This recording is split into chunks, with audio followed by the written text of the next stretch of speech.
नमस्कार साथियों, स्वागत है आपका नवकार एकेडमी के डिजिटल प्लेटफॉर्म पर। आज हम 10th बोर्ड 2027 को टारगेट करते हुए एक स्पेशल सेशन लेके आए साइंस का एग्जाम स्पेशल ये सेशन रहेगा, जिसमें अपन आज चैप्टर 1 और 2 को कवर करेंगे। इससे हमने कोशिश की है कि दोनों चैप्टर को पूरा कवर करें। वही क्वेश्चन ले आए जो आपके एग्जाम के लिए बहुत महत्वपूर्ण है, उनका हमने निचोड़ निकाला है। ये एक सेशन आपके लिए बहुत ही लाभदायक साबित होगा। तो बिना टाइम गवाए अपन सेशन को शुरू करते हैं। आज का हमारे सेशन का पहला क्वेश्चन है, दानेदार जस्ते की जिंक सल्फ्यूरिक अम्ल से अभिक्रिया करने पर कौन सी गैस बनती है। इसमें अपने को पूछा गया है कि जब अपन जस्ते की या जिंक की लिख देते, जिंक की तनु सल्फ्यूरिक अम्ल का फॉर्मूला होता है H2SO4। इन दोनों की अभिक्रिया करवाने से कौन सी गैस बनेगी। ऑप्शन दे रखे अपने सामने। पहला है O2 ऑक्सीजन, दूसरा H2O हाइड्रोजन गैस, तीसरा कार्बन डाइऑक्साइड और चौथा है क्लोरीन। कौन सी गैस रिलीज होगी। जिंक की जब भी H2SO4 से अभिक्रिया करवाते हैं तो ZmSO4 जिंक सल्फेट बनता है, साथ में H2 गैस रिलीज होती है। तो इसका आंसर अपना जाएगा ऑप्शन बी के साथ। तो जस्ते की जब भी सल्फ्यूरिक अम्ल से अभिक्रिया करवाएंगे तो हाइड्रोजन गैस मुक्त होगी, अर्थात इसका आंसर यहां पे अपना सही है ऑप्शन बी। नेक्स्ट क्वेश्चन पे चलते हैं। क्वेश्चन नंबर 2, लोहे की भाप या जल वाष्प से अभिक्रिया कराने पर कौन सा उत्पाद बनता है। लोहा है, लोहे को फेरस भी कहते हैं, तो अपन यहां फेरस की अभिक्रिया करवानी है। फेरस की अभिक्रिया करवानी है जल वाष्प यानी कि H2O से। इससे बनने वाला उत्पाद अपने को बताना है। पहला ऑप्शन है FeO plus H2, Fe2O3 plus H2, Fe3O4 plus H2 और चौथा ऑप्शन है FeOH whole twice plus H2। तो इसको करेंगे जब भी फेरस जल से अभिक्रिया करवेगा, तो जल से अभिक्रिया करने पर इसका Fe2O4 प्लस H2। यहां अपने को ध्यान रखना है कि फेरस के 3 अणु जब भी अभिक्रिया करेंगे तो Fe3O4 बनेगा और साथ में हाइड्रोजन गैस मुक्त होगी। तो इसका आंसर अपना जाएगा ऑप्शन सी, Fe3O4 फेरिक ऑक्साइड बनेगा। Fe3O4 को अपन कहते हैं फेरिक ऑक्साइड। चलते हैं अगले क्वेश्चन पर अपने। अगला क्वेश्चन बहुत ही सरल, रासायनिक समीकरण को संतुलित करने की सामान्य विधि कौन सी है। ये अपने को सबको आता है, इस मेथड का नाम अपने को याद रखना है। रासायनिक समीकरण को संतुलित किया जाता है कि जितने अपने को पता है कि किसी भी रासायनिक अभिक्रिया में जितने अभिकारक लेंगे उत्पाद उतने ही बनेंगे। रासायनिक अभिक्रिया के दौरान न तो उत्पाद बढ़ता है न ही घटता है, वो हमेशा द्रव्यमान संरक्षण के नियम का पालन करता है। तो इसको संतुलित करने के लिए सबसे सिंपल विधि है जो अपने को सबको पता है, हीट एंड ट्रायल मेथड। कौन सी विधि है, हीट एंड ट्रायल मेथड, जिसको अपन कहते हैं हीट एंड ट्रायल विधि। तो अपना ऑप्शन बी आंसर हो जाएगा, रासायनिक समीकरण को संतुलित करने की सामान्य विधि। अगला क्वेश्चन है, बुझे हुए चूने का रासायनिक सूत्र बताइए। पहले तो है बुझा हुआ चूना। बुझा हुआ चूना क्या होता है और बिना बुझा हुआ चूना क्या होता है। तो ये जो पहला ऑप्शन दे रखा है अपने पास CaO, दूसरा है CaCO3 कैल्शियम कार्बोनेट, तीसरा ऑप्शन है CaOH होल ट्वाइस और चौथा ऑप्शन है ऑप्शन डी CaCl2। पहला ऑप्शन अपने पास है CaO, ये है कैल्शियम ऑक्साइड। CaO को बोलते हैं कैल्शियम ऑक्साइड।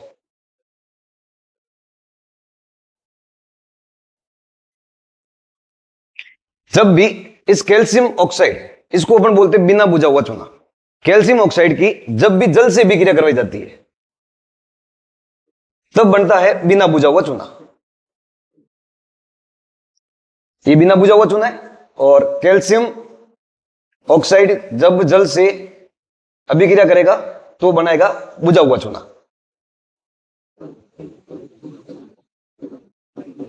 और बुझे हुए चूने का सूत्र होता है CaOH होल ट्वाइस, जल से अभिक्रिया के बाद बनता है। तो CaOH होल ट्वाइस अपना ऑप्शन सी आंसर हो जाएगा। CaO तो बिना बुझा हुआ चूना है और CaOH होल ट्वाइस बुझा हुआ चूना है। अपने को पूछा गया था बुझे हुए चूने का सूत्र। अगले क्वेश्चन पे चलते हैं। साग सब्जियों के वनस्पति द्रव्य के विघटित होकर, विघटित को अपन अपघटन भी बोलते हैं, विघटन या अपघटन, विघटन या अपघटन होकर कंपोस्ट बनाने की प्रक्रिया को किस प्रकार की अभिक्रिया है? कंपोस्ट बनने की जो प्रक्रिया है वो अभिक्रिया का नाम बताना है। पहला ऑप्शन अपने पास है उष्माशोषी अभिक्रिया, उष्माक्षेपी अभिक्रिया, विस्थापन अभिक्रिया और संयोजन अभिक्रिया।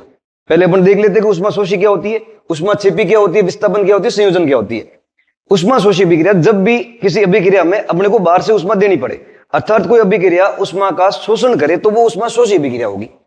दूसरा है उष्माक्षेपी, यदि किसी अभिक्रिया में अपने को उष्मा प्राप्त हो रही है, यदि उसमें उत्पाद के रूप में उष्मा बन रही है, तो वो उष्माक्षेपी होगी। विस्थापन अभिक्रिया में कोई तत्व यौगिक से किसी अन्य तत्व को प्रतिस्थापित कर उसकी जगह ले लेता है, तो विस्थापन अभिक्रिया होती है। संयोजन में कोई दो अभिकारक मिलकर एक नया उत्पाद बनाते हैं, तो संयोजन अभिक्रिया होती है।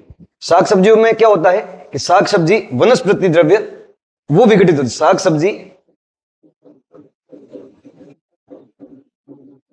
सब्जियां ये विघटित होकर कंपोस्ट बनाती है, और कंपोस्ट बनाती है, इसके साथ साथ अपने को मिलती है ऊर्जा, और ये ऊर्जा मिलती है अपने को उष्मा के रूप में। अर्थात इस अभिक्रिया में अपने को उष्मा की प्राप्ति हो रही है, अभिक्रिया में उष्मा मिल रही है, अर्थात ये अभिक्रिया होगी उष्माक्षेपी अभिक्रिया। तो साग सब्जियों के वनस्पति द्रव्य के विघटित होकर कंपोस्ट बनाने की जो अभिक्रिया है उसका नाम है उष्माक्षेपी। ये अपने को याद रखना है, क्योंकि इस अभिक्रिया में अपने को उष्मा प्राप्त होती है। अगले क्वेश्चन की ओर चलते हैं। अगला क्वेश्चन, लेड नाइट्रेट को गर्म करने पर निकलने वाली NO2 गैस का रंग कैसा होगा? लेड नाइट्रेट है, उसको गर्म करेंगे तो अपने को ऑप्शन दे रखा है, पहला हरे रंग की गैस निकलेगी, दूसरा नीले रंग की, तीसरा भूरे रंग की, चौथा है सफेद रंग की। NO2 गैस का रंग पूछा अपने को। पहले अपन लेड नाइट्रेट को गर्म करते हैं तो क्या बनता है? तो लेड नाइट्रेट जिसका फॉर्मूला होता है PbNO3 और NO3 का उल्ट वाइज, इसको जब भी उष्मा दी जाएगी तो ये विघटित होगा। तो पहली बात तो है कि जब भी लेड नाइट्रेट को गर्म करते हैं तो ये अभिक्रिया कौन सी है? तो उष्मीय वियोजन है, क्योंकि उष्मा देने पर ये टूट रहा है। ये टूट के बनाता है PbO लेड ऑक्साइड, साथ में NO2 गैस, और साथ में निकलती है ऑक्सीजन। PbNO3 उल्ट वाइज गर्म किया, और ये अभिक्रिया का नाम याद रखना है उष्मीय वियोजन।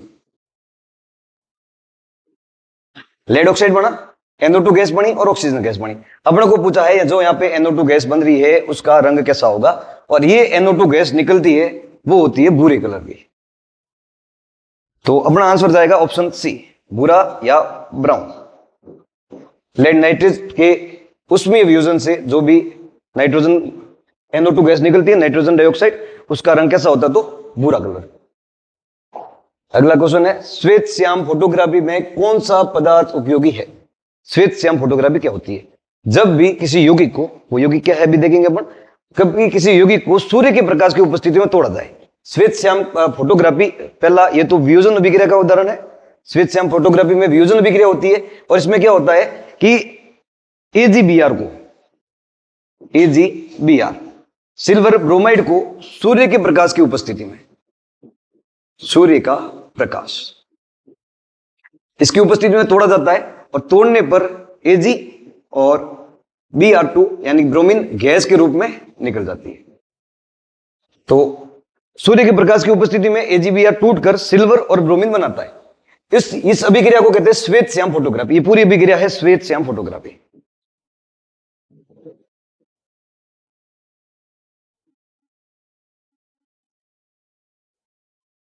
श्वेत श्याम फोटोग्राफी, इसमें कौन सा पदार्थ उपयोगी है? तो देख लो AgBr, AgCl भी होता है, लेकिन अपने पास पहला ऑप्शन है AgCl3, तो AgCl भी हो सकता था, लेकिन यहां अपना ऑप्शन जाएगा AgBr, NaCl और AgNO3, इसमें आंसर नहीं होगा। AgCl भी हो सकता है, लेकिन AgCl3 नहीं होगा, तो इसका आंसर है AgBr, option B. Next question की ओर चलते हैं। खाद्य पदार्थों को सुरक्षित रखने के लिए पैकेट में किस गैस का उपयोग किया जाता है? खाद्य पदार्थों को सुरक्षित रखने के लिए, यदि किसी भी खाद्य पदार्थ को प्रिजर्वेटिव रखना है, सुरक्षित रखना है, वो खाने योग्य रहे, खाने से दूषित ना हो जाए, तो उनको सुरक्षित रखने के लिए जो चिप्स के पैकेट वगैरह आते हैं उनमें कौन सी गैस भरी जाती है? गैस भरी हुई आती है नमकीन के पैकेट्स में, चिप्स में। तो पहला ऑप्शन है ऑक्सीजन, दूसरा है कार्बन डाइऑक्साइड, तीसरा N2 नाइट्रोजन गैस, चौथा है हाइड्रोजन गैस H2। तो जब भी खाद्य पदार्थ है उनको जब खुला छोड़ देते हैं तो वो वातावरण में उपस्थित ऑक्सीजन से अभिक्रिया करके ऑक्सीकृत हो जाते हैं, जिससे वे विषैले पदार्थ बन सकते हैं और वो अपने खाने योग्य नहीं रहते। इस वजह से उनको सुरक्षित रखने के लिए, उनको विषैले ना बनने दे, उस वजह से उनको रोकने के लिए चिप्स के पैकेट में नाइट्रोजन गैस भरी जाती है। ये नाइट्रोजन गैस उन खाद्य पदार्थों को ऑक्सीकृत होने से बचाती है, जो अपन लंबे समय तक उनको खा सकते हैं। तो इसका आंसर जाएगा N2। ये भी याद रखना यहाँ पे कि खाद्य पदार्थ ऑक्सीजन से अभिक्रिया करके विषैले पदार्थ बनाते हैं, उनको क्या कहते हैं, तो विकृत गंधिता कहलाती है। वह प्रक्रिया क्या कहलाती है, विकृत गंधिता। इसमें क्या होता है, कोई भी खाद्य पदार्थ है, वो खाद्य पदार्थ ऑक्सीजन से अभिक्रिया करता है और एक विषैला पदार्थ बना देता है जो खाने योग्य नहीं होता। और इसी से बचाव के लिए, इससे बचाव करने के लिए इस ऑक्सीजन को हटाकर चिप्स की पैकेट में कौन सी भरी जाती है, तो नाइट्रोजन गैस भरी जाती है, N2 भरी जाती है। चलते अपने अगले क्वेश्चन की ओर। Fe2O3 प्लस 2Al की अभिक्रिया करवाई जा रही है और इससे अपने पास उत्पाद बन रहा है Al2O3 प्लस 2Fe। यह अभिक्रिया किस प्रकार की है, संयोजन, अपघटन, विस्थापन, द्विविस्थापन। संयोजन अपन ने पहले भी देखा कि संयोजन अभिक्रिया में कोई दो या दो से अधिक अभिकारक मिलकर एक उत्पाद का निर्माण करते हैं। अपघटन, जिसको वियोजन अभिक्रिया भी कहते हैं, और वियोजन अभिक्रिया 3 प्रकार की होती है, उसमें वियोजन, प्रकाशीय वियोजन और विद्युत वियोजन। विद्युत की उपस्थिति में करवाया जाए कोई विघटन तो विद्युत वियोजन है वो, जिसे विद्युत अपघटन भी कहते हैं। तीसरा है विस्थापन। अभी देखा अपन ने थोड़ी देर पहले कि विस्थापन अभिक्रिया में कोई तत्व किसी यौगिक को हटाकर उसकी जगह ले लेता है। चौथा है द्विविस्थापन, जब किसी अभिक्रिया में आयनों का आदान प्रदान हो, कोई एक यौगिक अपने आयन अन्य यौगिक को दे और उससे अपने उसके आयन ले ले। जब भी आयनों का आदान प्रदान हो तो द्विविस्थापन अभिक्रिया होती है। यहां पे अपने दे रखा है Fe2O3 और उसकी अभिक्रिया करवाई जा रही है एल्यूमिनियम से 2Al, जिससे बन रहा है Al2O3 प्लस 2Fe। अर्थात ये एल्यूमिनियम इस Fe को यहां से हटाकर उसकी जगह ले रहा है और Fe को अलग कर दे रहा है, विस्थापित कर रहा है। तो ये सीधा सीधा कौन सी अभिक्रिया होगी, विस्थापन अभिक्रिया। यहां पे एल्यूमिनियम ने Fe को, फेरस को विस्थापित कर दिया।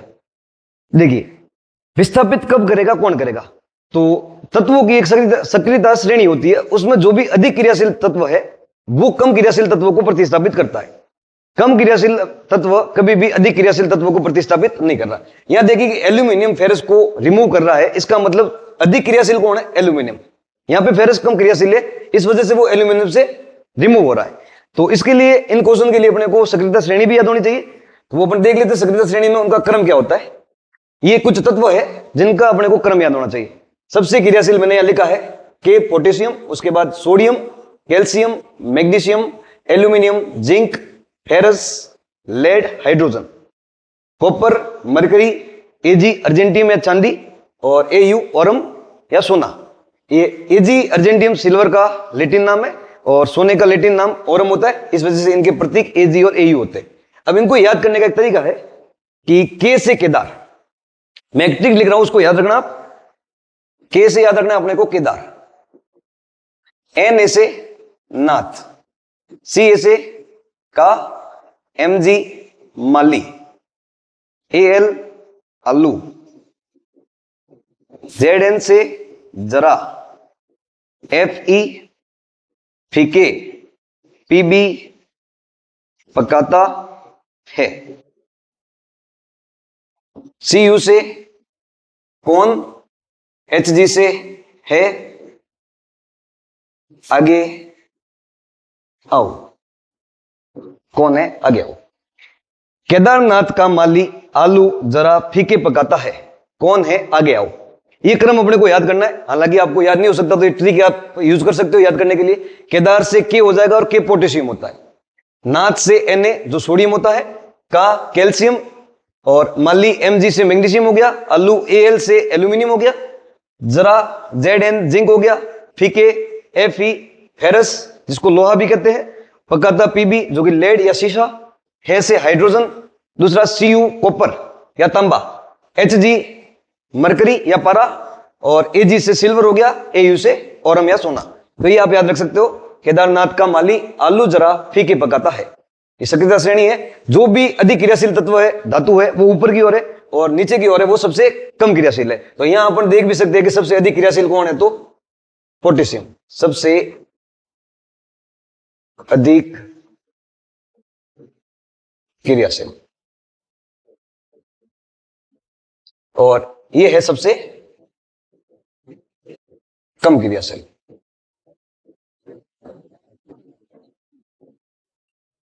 तो वापस देख लो भले पिछले वाला क्वेश्चन। यहाँ पे एल्यूमिनियम ने Fe को रिमूव किया है, तो एल्यूमिनियम अधिक क्रियाशील है, फेरस कम क्रियाशील है। नेक्स्ट क्वेश्चन पे चलते हैं अपन। जिस रासायनिक अभिक्रिया में अविलेय पदार्थ या अवक्षेप बनता है उसे क्या कहते हैं? अविलेय पदार्थ। पहला है संयोजन अभिक्रिया, अवक्षेपण अभिक्रिया, अपघटन और दहन अभिक्रिया।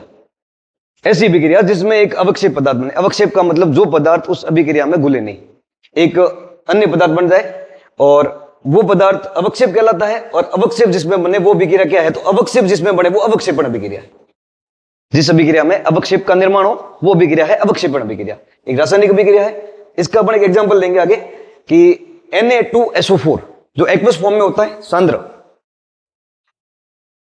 BaCl2 बेरियम क्लोराइड एक्वस, और इन दोनों की अभिक्रिया से एक उत्पाद बनता है बेरियम सल्फेट। ये अपने पास है बेरियम सल्फेट, साथ में बन रहा है NaCl सोडियम क्लोराइड।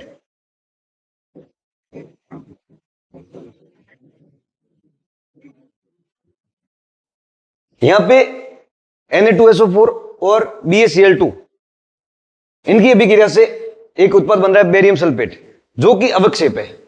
यह है अवक्षेप बनता है, और इस अवक्षेप का कलर होता है वो सफेद होता है। तो इसमें अवक्षेप का निर्माण होता है। हालांकि इसको देखा जाए तो ये एक यहां पे आयनों का आदान प्रदान भी हो रहा है, तो ये द्विविस्थापन अभिक्रिया भी है। अवक्षेप का निर्माण हुआ इस वजह से इसको अवक्षेपण अभिक्रिया कहेंगे, और यहां पे आयनों का आदान प्रदान है तो उसको द्विविस्थापन अभिक्रिया भी कहेंगे। लेकिन अपने को याद रखना है कि प्रत्येक द्विविस्थापन अभिक्रिया अवक्षेपण अभिक्रिया नहीं होती है। ये उदाहरण अपने को याद रखना है, लेकिन ये साथ में याद रखना कि प्रत्येक द्विविस्थापन ये अवक्षेपण अभिक्रिया नहीं होगी। नेक्स्ट क्वेश्चन की ओर चलते हैं अपन। श्वसन किस प्रकार की रासायनिक अभिक्रिया है? मानव शरीर में जो श्वसन की क्रिया होती है, अपन श्वसन के रूप में ऑक्सीजन को ग्रहण करते हैं और कार्बन डाइऑक्साइड को छोड़ते हैं। तो श्वसन है वो किस प्रकार की है? उष्माशोषी है, उष्माक्षेपी है, विस्थापन है या अपघटन है? देख लेते हैं श्वसन में क्या होता है। अपन जैसे ही ऑक्सीजन ग्रहण करते हैं वो ऑक्सीजन अपने शरीर में जाकर ग्लूकोज से अभिक्रिया करती है। तो अपने शरीर में उपस्थित कौन है? ग्लूकोज। C6H12O6 ये ग्लूकोज है। अपन ने बाहर से वातावरण से ऑक्सीजन ग्रहण की, इन दोनों के शरीर में हो जाती है अभिक्रिया। अभिक्रिया के फलस्वरूप पहला बनता है कार्बन डाइऑक्साइड, उसके साथ ही बनता है जल H2O, और साथ में बनती है उष्मा। वो उष्मा अपने शरीर को ऊर्जा प्रदान करती है। साथ में बनती है उष्मा जो अपने शरीर को ऊर्जा प्रदान करती है। तो ऑक्सीजन ने ग्लूकोज का विखंडन करके, विखंडन से कार्बन डाइऑक्साइड बने और H2O बनाया और उष्मा मिली। और अपन जानते हैं कि जब किसी अभिक्रिया में अपने को उष्मा की प्राप्ति हो तो वो अभिक्रिया कहलाती है उष्माक्षेपी। तो वो श्वसन यहां पे किस प्रकार की अभिक्रिया हो जाएगा? उष्माक्षेपी, ऑप्शन बी। अगले क्वेश्चन पे चलते हैं। वह अभिक्रिया जिसमें आयनों का आदान प्रदान हो क्या कहलाती है? बार बार अपन पढ़ रहे हैं। संयोजन है, विस्थापन है, द्विविस्थापन है कि अपघटन है? ये बहुत बार अपन ने पीछे भी देख लिया। जिसमें आयनों का आदान प्रदान हो, आयनों का आदान प्रदान जिस भी अभिक्रिया में होता है वह अभिक्रिया कहलाती है द्विविस्थापन। उस अभिक्रिया को क्या कहेंगे? द्विविस्थापन अभिक्रिया। निम्न में से रेडॉक्स अभिक्रिया के संबंध में सही कथन कौन सा है? रेडॉक्स अभिक्रिया क्या होती है? पहला अपने पास ऑप्शन है केवल ऑक्सीकरण, केवल अपचयन, ऑक्सीकरण और अपचयन दोनों एक साथ होते हो, और जो लास्ट ऑप्शन है कोई परिवर्तन नहीं। रेडॉक्स, पहला कि रेडॉक्स नाम का से आया। रेडॉक्स नाम बनता है रेड प्लस ऑक्स। रेड से मतलब है रिडक्शन और ऑक्स से मतलब है ऑक्सीडेशन। रिडक्शन को बोलते हैं अपन अपचयन और ऑक्सीडेशन को बोलते हैं उपचयन। उपचयन को ऑक्सीकरण भी कहा जाता है। हालांकि ऑक्सीकरण का मतलब होता है कि यदि किसी अभिक्रिया में ऑक्सीजन की वृद्धि हो और हाइड्रोजन की कमी हो तो उसको ऑक्सीकरण कहते हैं, और यदि हाइड्रोजन की वृद्धि और ऑक्सीजन की कमी हो तो उसको अपचयन कहते हैं। उपचयन और ऑक्सीकरण एक ही बात है। ऑक्सीडेशन होता है तो वो उपचयन है, ऑक्सीडेशन में ऑक्सीजन की वृद्धि होगी। तो रेडॉक्स में अपचयन और उपचयन दोनों ही अभिक्रिया एक साथ चलती है। ऑक्सीकरण भी होता है और अपचयन भी होता है। तो यहां पे केवल ऑक्सीकरण तो नहीं होगा, केवल अपचयन भी नहीं होगा। हाँ, तीसरा ऑप्शन सही है, ऑक्सीकरण और अपचयन दोनों एक साथ होते हैं। रेडॉक्स में रिडक्शन और ऑक्सीडेशन दोनों साथ में होते हैं। इस वजह से अपना यह आंसर हो जाएगा रेडॉक्स अभिक्रिया का उत्तर ऑक्सीकरण और अपचयन दोनों साथ होते हैं। अगला क्वेश्चन देखते हैं। वे पदार्थ जिनकी गंध अम्लीय या क्षारीय माध्यम में बदल जाती है क्या कहलाते हैं? प्राकृतिक सूचक, गंधीय सूचक, सार्वत्रिक सूचक या लवण? पहली बात के सूचक क्या होते हैं? सूचक वे पदार्थ है जो अपने को किसी अन्य पदार्थ के बारे में जानकारी देगी वो अम्लीय है या क्षारकीय है। तो सूचक 3 प्रकार के होते हैं। एक मैं यहां लेके आया आपके लिए, सूचक 3 प्रकार के होते हैं। प्राकृतिक सूचक, दूसरा है कृत्रिम सूचक, तीसरा है गंधीय सूचक।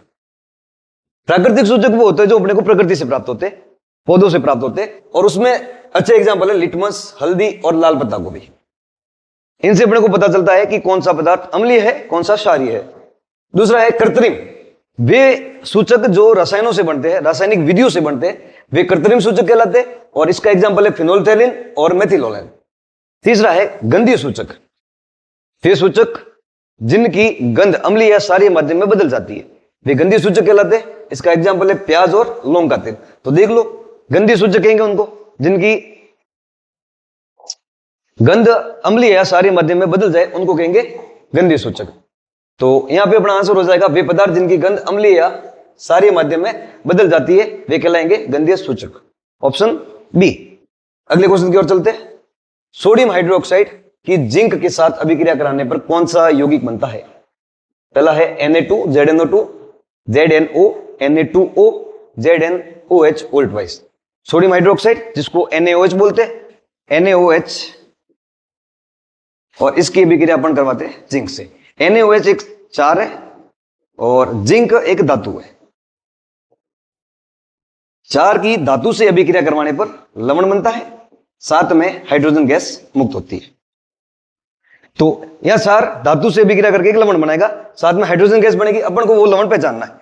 वो लवण होता है Na2 ZnO2, साथ में हाइड्रोजन गैस निकलेगी, ये हाइड्रोजन गैस मुक्त हो जाएगी, तो ये बनता है Na2 ZnO2। तो यहां ऑप्शन ए सही होगा। और इस Na2 ZnO2 का नाम होता है सोडियम जिंकेट। इस लवण का नाम क्या है? तो सोडियम जिंकेट। आपको यह भी पूछा जा सकता है डायरेक्टली कि सोडियम हाइड्रोक्साइड की जिंक धातु से अभिक्रिया करवाने से बनने वाले लवण का नाम बताइए। यहां अपने को सूत्र दे रखा है Na2 ZnO2, नाम भी पूछा जा सकता है, तो अपने को नाम याद रखना है सोडियम जिंकेट। अम्ल अपदे जलीय विलयन में कौन सा आयन देता है? OH-, H+, Na+, Cl-। जब भी अम्ल को जलीय विलयन में घोला जाएगा तो बनने वाले आयन को अपने को पहचानना है। तो याद रखना, अम्ल ये जलीय विलयन में देता है कौन सा आयन, और यदि क्षार है, क्षार को जलीय विलयन में घोला जाए तो कौन सा देता है? क्षार जलीय विलयन में सामान्यतः OH- आयन देता है, जिसको हाइड्रोक्सी आयन कहते हैं। इसको बोलते हैं हाइड्रोक्सी आयन। और जल देता है H+ आयन, H+ आयन, जिसको हाइड्रोजन आयन कहते हैं।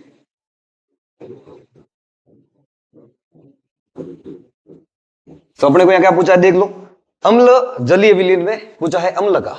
अम्ल कौन सा आयन देते हैं? अम्ल देता है H+ आयन, क्षार देता है OH- आयन। तो यहां पे अपना आंसर हो जाएगा ऑप्शन बी। धातु की अम्ल से अभिक्रिया कराने पर सामान्यतः कौन सा गैस मुक्त होती है? अभी पीछे पढ़ा आपने, क्षार की धातु से अभिक्रिया से हाइड्रोजन गैस बनती है और लवण बनता है। यहां पे लिखा है धातु की अम्ल से अभिक्रिया। जब भी धातु की अम्ल से अभिक्रिया करवाई जाएगी, धातु की अम्ल से अभिक्रिया करवाई जाएगी, लवण बनेगा, और लवण के साथ हमेशा हाइड्रोजन गैस मुक्त होगी। कौन सी गैस मुक्त होगी? Hydrogen gas. तो यहां अपना आंसर हो जाएगा ऑप्शन सी। इसके साथ साथ अपने को एक चीज और याद रखनी है कि धातु की अम्ल के अलावा यदि क्षार से अभिक्रिया करवाई जाए, किससे करवाई जाए? क्षार से, तो उससे भी बनता है लवण, और साथ में कौन सी गैस निकलती है? तो हाइड्रोजन गैस। याद रखना है, अम्ल हो या क्षार हो, धातु से अभिक्रिया करा के हमेशा हाइड्रोजन गैस देते हैं, साथ में लवण का निर्माण होता है। यह अपना आंसर हो जाएगा option C, hydrogen gas. Next question, संतरे में मुख्यतः कौन सा अम्ल पाया जाता है? अम्ल क्या होते हैं, क्षार क्या होते हैं?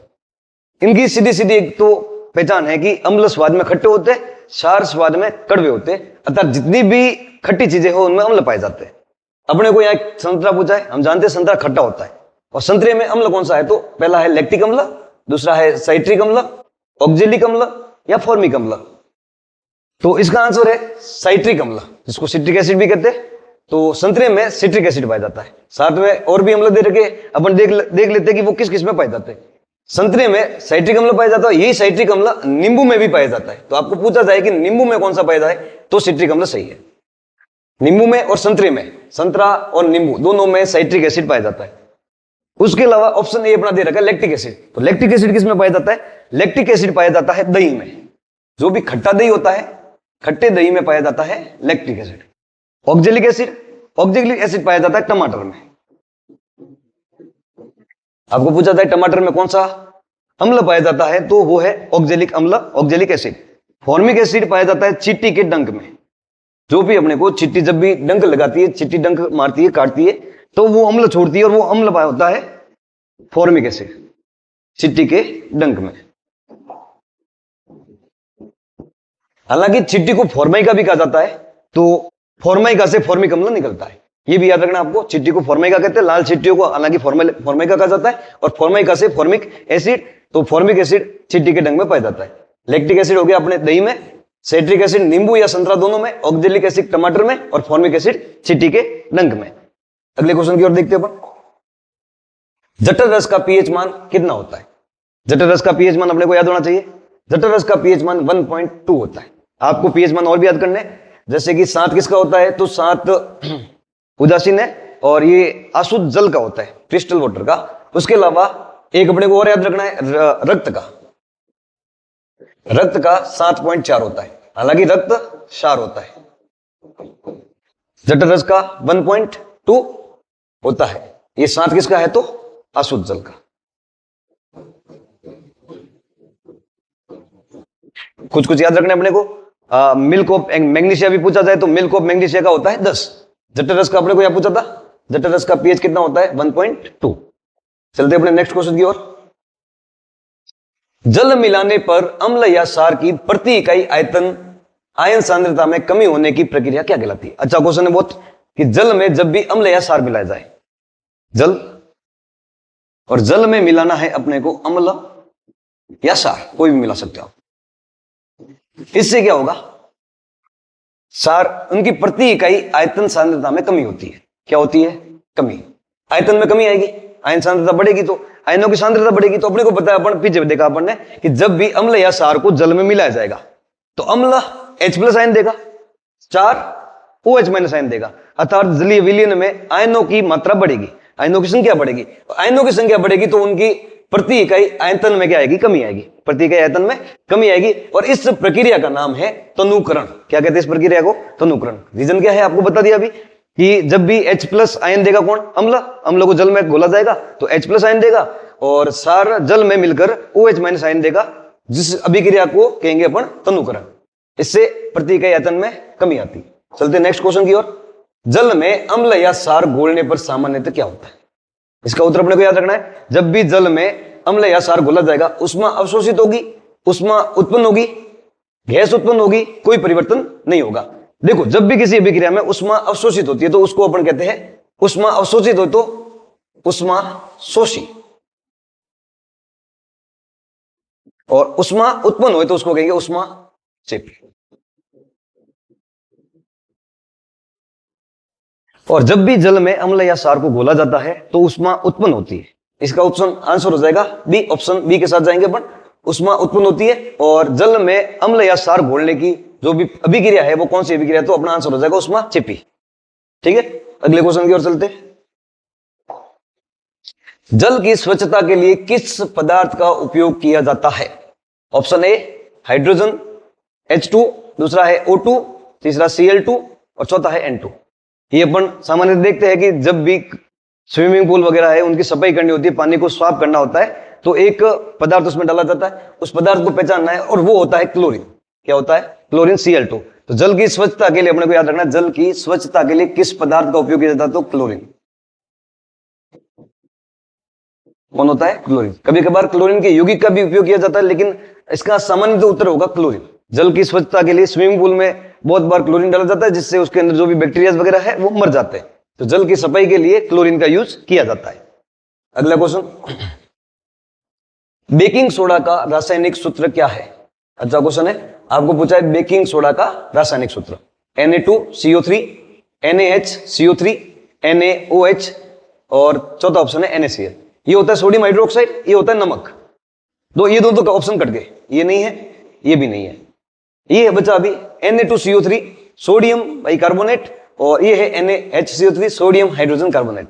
बेकिंग सोडा को रासायनिक नाम होता है बेकिंग सोडा का सोडियम हाइड्रोजन कार्बोनेट। यहां बेकिंग सोडा का सूत्र हो जाएगा अपना ये option B, sodium hydrogen carbonate. Baking soda क्या होता है? इसको खाने का सोडा भी कहते हैं, खाद्य पदार्थों में उपयोग किया जाता है।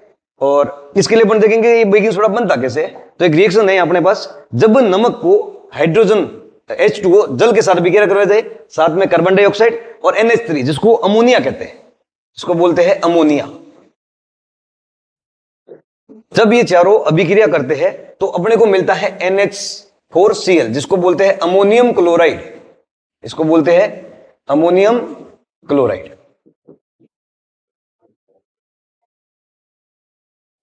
साथ में अपने निकलता है, बनता है NaHCO3 सोडियम हाइड्रोजन कार्बोनेट, और ये अपना है बेकिंग सोडा। और इस बेकिंग सोडा को जब गर्म किया जाएगा तब ये बनेगा सोडियम बाई कार्बोनेट। गर्म करेंगे, इसको हीट देंगे तो हीट देने पे बनेगा सोडियम बाई कार्बोनेट। तो अपने को याद रखना है नमक, जल, कार्बन डाइऑक्साइड और अमोनिया की अभिक्रिया से अमोनियम क्लोराइड और साथ में बेकिंग सोडा बनता है। अपने को यहां बेकिंग सोडा का सूत्र पूछा था, तो ये हो गया अपना NaHCO3। अगले क्वेश्चन की ओर चलते।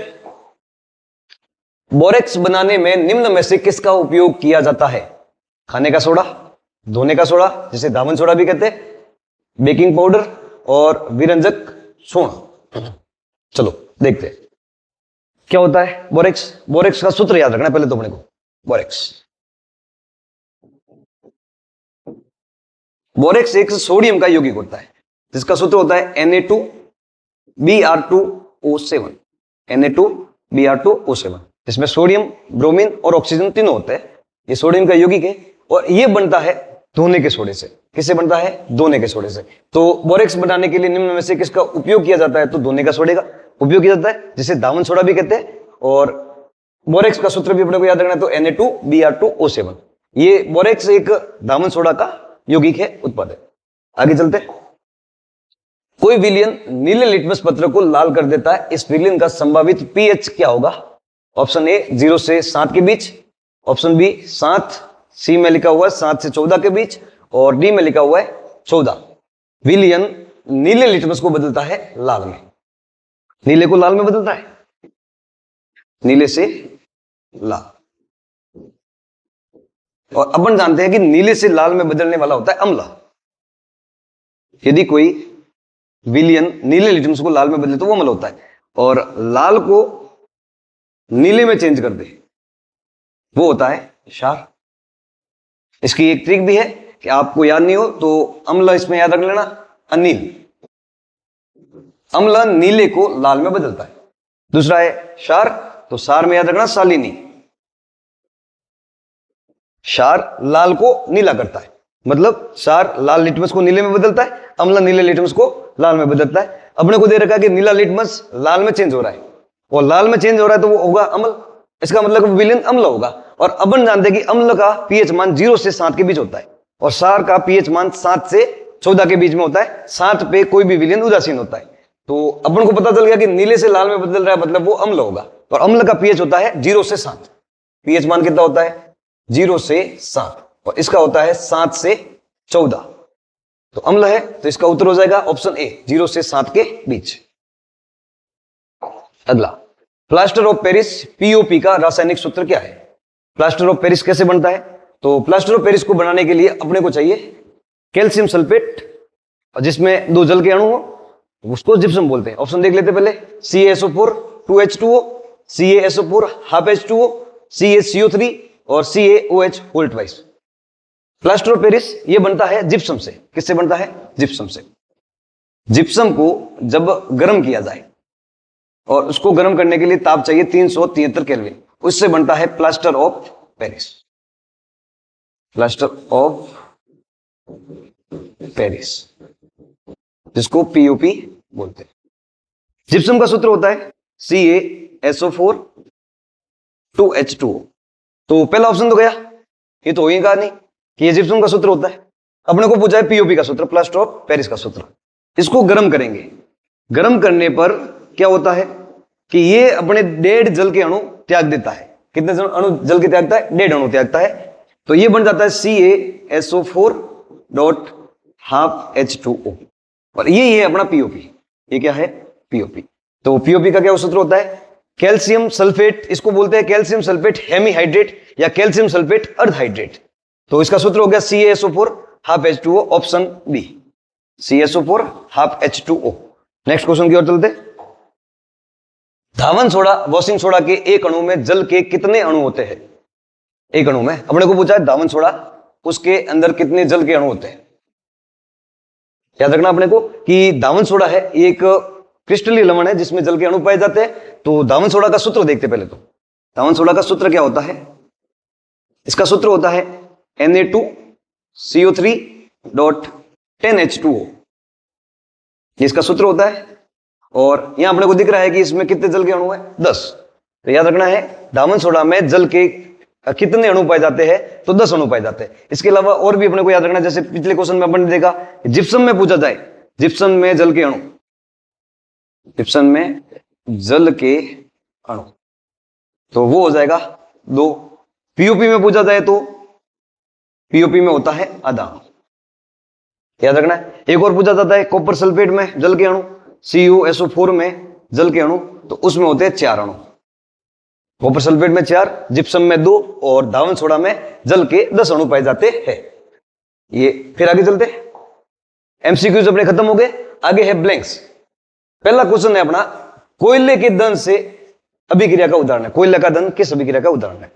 कोयले में कार्बन होता है, हम जानते हैं कोयले में कार्बन होता है, और दहन करना है मतलब उसको जलाना है। दहन का मतलब जलाना है, और कोई भी वस्तु जलती है, कोई भी पदार्थ जलता है तो वो ऑक्सीजन की उपस्थिति में जलता है, अर्थात कार्बन ऑक्सीजन से अभिक्रिया करेगा। इनके बीच में कौन सी अभिक्रिया होगी? दहन अभिक्रिया होगी। दहन होगा, कोयले का दहन हो गया, ऑक्सीजन की उपस्थिति में हो गया, और इससे बनेगा कार्बन डाइऑक्साइड। कार्बन और ऑक्सीजन मिलकर कार्बन डाइऑक्साइड बनाते हैं। यहां पे 2 कंडीशन हो सकती है। यदि पूर्ण दहन हो रहा है तो कार्बन डाइऑक्साइड बनेगी, और यदि अपूर्ण दहन हो रहा है तो बनेगी कार्बन मोनोऑक्साइड, तो बनेगी कार्बन मोनोऑक्साइड। हालांकि दोनों में कार्बन और ऑक्सीजन संयोजित हो रही है, और जब भी अपन जानते हैं जब भी किसी अभिक्रिया में 2 अभिकारक संयोजित होकर या जुड़कर एक यौगिक का निर्माण करे तो वो होती है संयोजन अभिक्रिया। तो इसका उत्तर अपने पास आ जाएगा संयोजन अभिक्रिया। कौन सा आ जाएगा? संयोजन। इसका आंसर है संयोजन। कार्बन का दहन संयोजन अभिक्रिया का उदाहरण है। अगला क्वेश्चन, धातु कार्बोनेट या धातु बाइकार्बोनेट अम्ल के साथ अभिक्रिया करके कौन सी गैस उत्पन्न करते हैं? अपने को गैस पूछा। पीछे अपन पढ़ के आए कि धातु की जब भी अम्ल से अभिक्रिया करवाई जाए तो लवण बनता है, और उसके साथ में हाइड्रोजन गैस बनती है। यहां पूछा अपने को धातु कार्बोनेट, लिख देते धातु कार्बोनेट। कार्बोनेट की जगह अपन को धातु बाइकार्बोनेट भी हो सकता है, धातु बाइकार्बोनेट। उसकी अभिक्रिया किससे करानी है?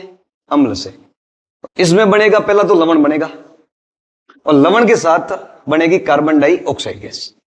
तो यदि धातु की अम्ल से सिर्फ अभिक्रिया करवाए, अम्ल से अभिक्रिया करवाने पर हाइड्रोजन गैस निकलती है, और यदि धातु कार्बोनेट की अम्ल से अभिक्रिया करवाए, यदि कार्बोनेट आ जाए या बाइकार्बोनेट आ जाए, तो इनकी अभिक्रिया करवाने से के साथ लवण के साथ कार्बन डाइऑक्साइड बनती है।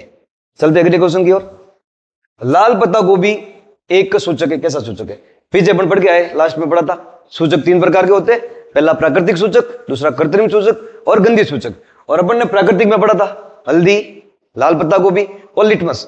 तो सीधा सीधा इसका आंसर हो जाएगा लाल पत्ता गोभी। किसका लाल पत्ता गोभी क्या है? तो एक सूचक है, और सूचक है कौन सा?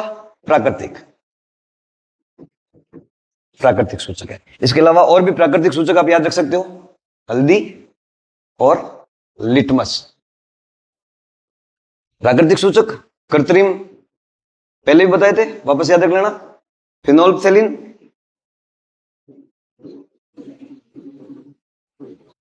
और मेथिल ऑरेंज, मेथिल ऑरेंज। तीसरा था गंधीय सूचक, उसमें प्याज और लौंग का तेल। लाल पत्ता गोभी एक प्राकृतिक सूचक है, इसका आंसर आएगा प्राकृतिक। अगला क्वेश्चन, अम्ल एवं क्षार की अभिक्रिया स्वरूप खाली जगह व खाली जगह उत्पन्न होते हैं। अम्ल और क्षार की क्रिया करवाने से उत्पाद क्या बनते हैं? तो अम्ल और क्षार, इन दोनों की अभिक्रिया उदासीनीकरण अभिक्रिया कहलाती है। पहले तो याद रखना है कि दोनों की अभिक्रिया का नाम क्या है, तो उदासीनीकरण, इसको कहते हैं उदासीनी अभिक्रिया। इसमें बनता है एक तो लवण प्लस जल। क्या बनता है? लवण और जल। अम्ल और क्षार की अभिक्रिया से लवण और जल का निर्माण होता है। तो पहले तो नाम आएगा लवण, दूसरा नाम आ जाएगा जल। अगला क्वेश्चन देखते हैं अपन, सोडियम क्लोराइड के जलीय विलयन में विद्युत धारा प्रवाहित करने पर वियोजित होकर क्या उत्पन्न होता है? सोडियम क्लोराइड जिसका विद्युतीय अपघटन किया जाए तो उसका विद्युतीय अपघटन करने से बनने वाले उत्पाद का नाम बताना है। कौन सा उत्पाद बनेगा? इसका उत्तर है NaOH। NaOH, sodium hydroxide.